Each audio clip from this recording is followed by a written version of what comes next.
Hello, one and all. Class is back in session, so thank you for joining me today for another lesson on lore from the world of Aetheris.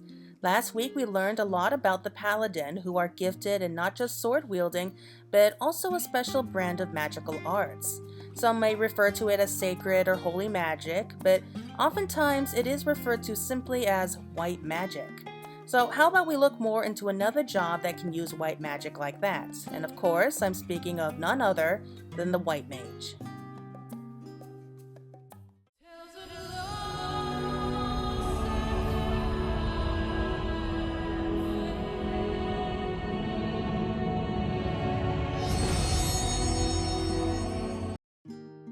So let's start off with the question, what is a White Mage? Well, white magic is the arcane art of succor, and was conceived eras past that the world might know comfort. Alas, man began using its powers for self-gain and perverted it to such a degree that by his wickedness brought about the sixth umbral calamity. Although the art was originally considered to be forbidden, it is now in the midst of a revival at the hands of the Paijel, chosen few by the elementals.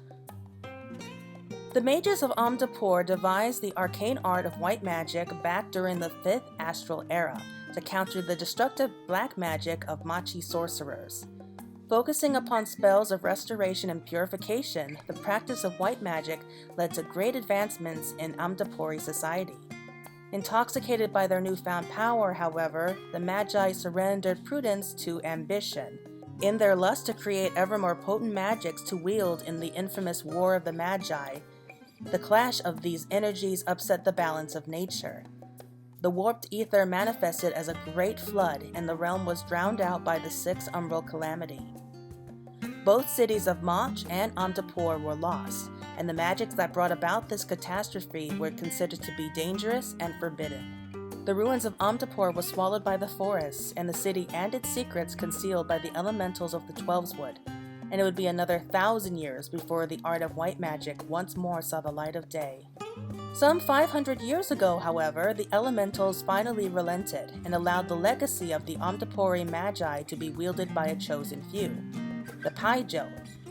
Revered leaders of Gridania have since served as stewards of white magic and oversee its careful instruction. And for those of you in the back of the class, if you're wondering about such terms like elementals and Paijel, especially if you hadn't been to Gridania, well, the elementals are guardian spirits of the Twelveswood.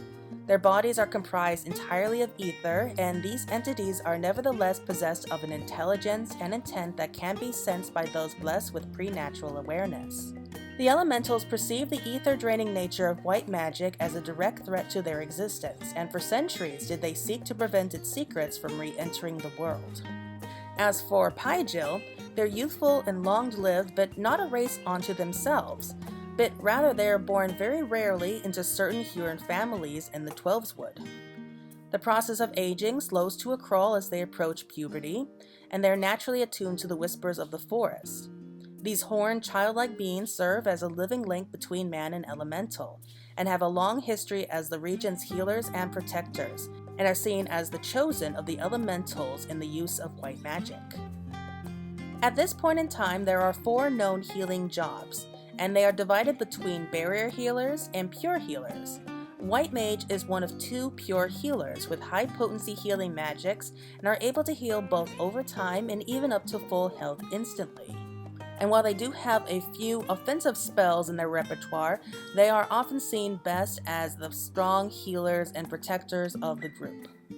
As for the best type of equipment needed to bring out the full power of the White Mage, they are traditionally seen in long white robes that are woven with cloth that is made specifically to improve the flow of ether as well as healing magics. A lot of such robes have special runes woven into the lining that help to increase magical potential and increase the potency of certain healing spells. They are trained to coax metaphysical forces forth from the elements which comprise all of creation, allowing them to weave even more powerful spells. A lot of people would be surprised that one would wear white, especially on the battlefield, but white is seen as the color of purity, innocence, and cleansing, which is why it is often seen associated with both white magic and the White Mage in general. As for the weapon, all white mages start off as conjurers, and many first learn to use wands and light shields of either wood or leather. Using such equipment has the advantage of being able to block attacks, which is perfect for beginners who are first learning defensive spells.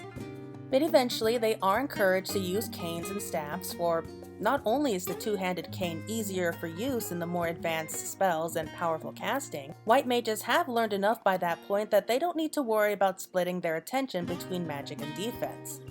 Such weapons are naturally attuned to the essence of all things around them, which is important for a white mage's intimacy with all forms of beings and enables them to shift between both offensive and defensive magic as needed.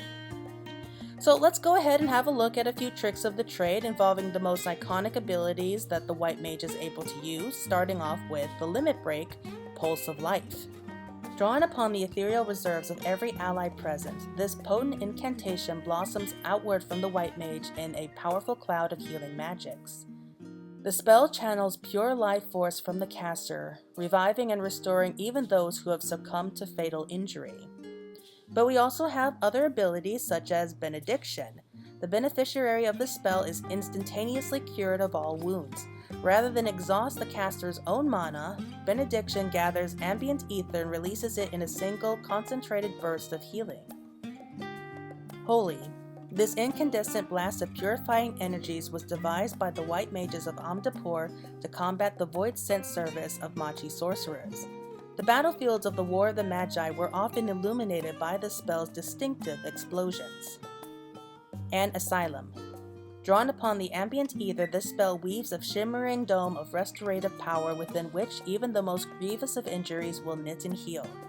It is said that Toa Kant developed the technique during his pilgrimage to provide swift succor to large groups of wounded. Now, I will refrain from speaking too much about the job quests if you haven't played through them yet, but I will be given a brief description of some key characters who are noted figures in helping us throughout the journey. Toa Kant's Pygili nature manifested soon after birth, and his proud Gridanian family willingly entrusted his upbringing to the conjurers of Stillglade fame. Toa grew to become an accomplished hero, but soon grew dissatisfied with the role. He came to realize that to truly protect the Twelves Wood, he must also cleanse the source of impurities found beyond the confines of the forest. Accompanied by his devout companions, Toa traveled far and wide, implying his mastery of white magic to purge corrupted ether, heal the sick, and salve the suffering. Ever consumed by wanderlust, the restless Pygil never returned to Gridania and eventually met his end in the distant lands of Lanosia. Exhibiting heightened magical potential from a young age, Esquiva was encouraged to walk the path of country by friends and relatives. She quickly tired of her Pygil's instructor's stifling traditionalism, however, and abandoned her studies to become a lancer. Following in her grandsire's footsteps, Esquiva took to spears far more readily than spells, and soon forged herself into one of the guild's finest combatants.